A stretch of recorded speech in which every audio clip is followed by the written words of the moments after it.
Somewhere down the line, you get aware of the fact that people have expectations from you. People recognize you. Your family has expectations from you. So from now on, there's only going forward. You know, there's no other option but just doing even better. I'm very, very overwhelmed to be here. I didn't expect this at all.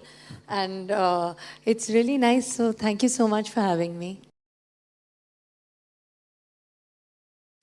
You know, university has always been very important to me and my family. It's something that my father inculcated in me very early in life. He said that education is of prime importance.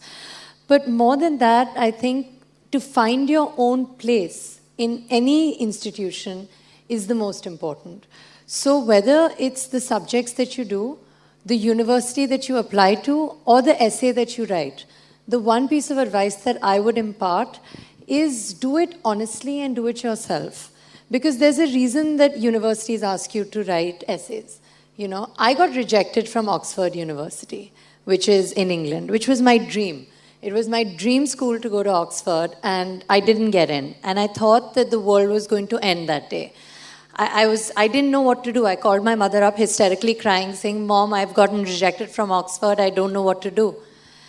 And then sure enough, you know, the Common Apps came in and I got into Columbia. And those 3 years that I spent in New York, I mean, I would give an arm and a leg to do it again.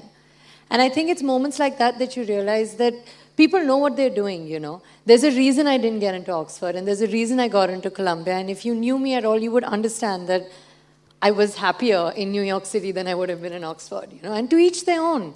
But I would definitely say that when you think about education, as important as it is, it's also very personal. So be sure and be careful to be yourself, because that's the most important thing. Anyway. So when I finished the 10th grade, I was almost convinced that I wanted to do medicine. But the thing is that I have like this mild tremor problem. Like if I keep my hands here, no, there's a slight tremor. So I was like, okay, I can't do surgery, so let's not do this. Let's do law. So I decided to study law. So I did history and political science. But then in my last semester, my second last semester of college, I did an acting course.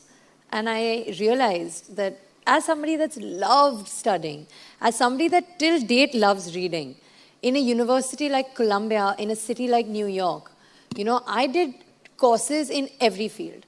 I did history, I did political science, I did chemistry, I did math, I did economics, I did literature, I did philosophy. I did courses in so many different things and enjoyed each and every one of them. But the rush I felt when I did theater on stage, I've never felt like that. And that's when I knew what I'd known since I was a child. Because since I was 4, acting has been a dream. But then I got distracted because A, I was really fat, and B, I was really nerdy. And the combination meant that I probably shouldn't act, you know, why? Might as well study. Because I really, really enjoyed it. You know, there used to be times, and I promise you I'm not making this up, that mom would come into the room and she would confiscate my books. Because she would say, this is not okay. You cannot do this. It's not normal. And I would have laughed if you came to me when I was in the 10th grade or 11th grade and told me that you will be sitting in Singapore one day talking to children as an actor. I would have been like, yeah, okay, haha. But, you know, here's where I am. So, you know. You know, I have to say that I got very lucky because even though I've worked with big and established actors, they've both been extremely giving and generous, as have my directors. So I never felt, of course, there was personal intimidation, you know, that I felt within myself. Like in a van or by myself at home, I used to be like, oh my God, you know, I'm working with these actors and these directors. And, you know, it was a little nerve-wracking. But when I walked onto set, whether it was with Sushant and Gattu sir or with Ranveer and Rohit sir, there was no space for intimidation because they were so welcoming. They never made me feel inferior at all, which of course I was. I'm a rank newcomer. I've never even done like a film making course. I've done theater in school, which is totally different. You know, college level theater is not Bollywood. at all. I didn't even, I mean, and even though my parents are actors, the first set that I really went on was the set of Kedarnath. So, I mean, I was very, very overwhelmed.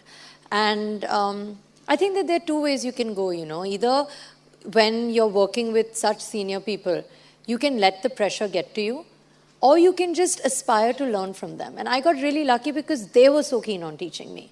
There wasn't a single day where Sushant or Ranveer made me feel like anything uncool. You know, I was always welcomed, always encouraged, and Gattusa and Rohit sir were just a blast. So I got lucky. I feel that, you know, no matter which institute you belong to, I was in Dhirubhai Ambani International School. Then I was in Columbia University. Now I'm part of the Indian film industry.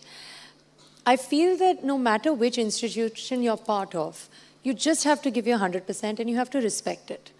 And once that happens, most of your job is kind of done. You know, you have to respect the books that you read. You have to respect the teacher that's teaching you. You have to respect the set that you're on. You have to respect the director that's directing you. You have to respect, the same way as you respect your classmates' opinion, you respect your co-actors' reactions. And it's not very different. You know, a lot of people say that, oh my God, you know, you studied and now you're doing films, and isn't it like earth-shatteringly different? And it's actually not, because the stakes are extremely high. The pressure is high. You need to perform. Your performance matters. Competition matters. Not getting negative about competition matters. So actually, if anything, I look at my college and my school as a training ground for what I chose to do, which a lot of people find very surprising, because they were like, really? I mean, you went to an Ivy League college as opposed to dance class. So it's not really the most stereotypical training that you need. But I don't think that that's what it's about. For me, I don't even look at it as a transformation. I look at it as just a journey, you know, because going to college helped me identify who I am. It helped me find who I am. And I think that that is the foremost important thing for an actor. Because if you don't know who you are, there is no way that you'll be able to play 5 different characters and convey that. Because you need to know who you are, at least. So I don't really look at it as a transformation or a change. I look at it as almost an inevitable journey for me. And as far as my aspirations for the future are concerned, I mean, there are many. I love what I do. I've always dreamt of being an actor, you know, but I think it's so different when you're actually living the dream. And having been appreciated for Kedarnath and Simba, now I just have to go further, you know, because initially it was a little bit, it was a lot for me as well. I was excited to see how I would be received.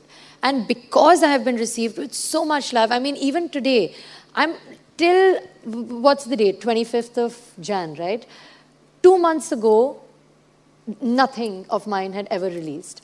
Within 2 months, I'm suddenly in Singapore, meeting like a lot of students, waving to me from like windows, and I'm like, wow.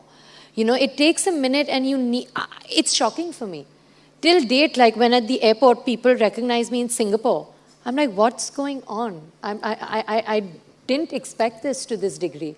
And when that happens, somewhere down the line, you get aware of the fact that people have expectations from you. People recognize you. Your family has expectations from you. So from now on, there's only going forward.